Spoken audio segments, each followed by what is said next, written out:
checks. Monsieur Le Chiffre wins.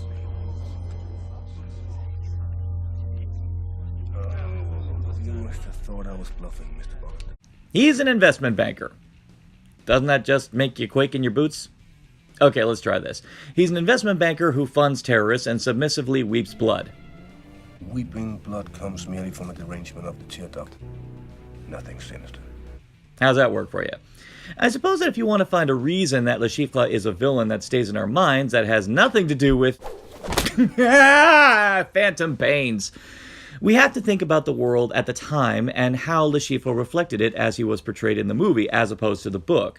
In the book, Le Chiffre was just a slimy, lecherous man with high standing who gets into the red with his commanding officers.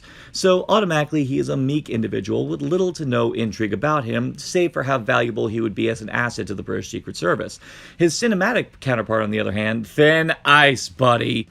It had been a little more than 5 years since 9/11, and around this point, a load of conspiracy theories surrounding the incident had come to light, especially when it came to the idea that somewhere an enterprising individual made a crap ton of bank from the whole thing. And while everyone else was licking their wounds, he was... yeah, that looks about right. These conclusions insinuated that those who profited from such a disaster in all likelihood had a hand in engineering the incident.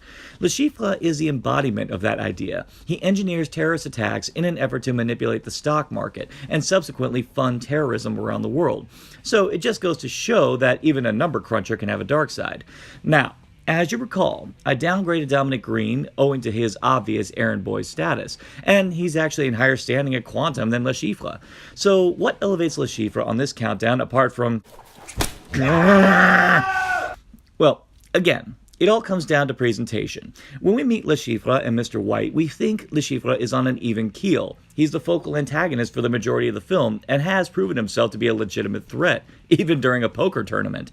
It's not till after... ah! Danger zone! Mr. White bursts in and executes Le Chiffre that we realize that there is a bigger game at play here, with more players than anticipated. It's an effective bait and switch that subverts our expectations when it came to the usual formula for Bond villains. And though Le Chiffre is a glorified accountant, he is still a forceful presence who actually challenges Bond in ways beyond hand-to-hand combat and tactics. Oh, come on! Rule of 3! I didn't even do a lead-in on that one! No,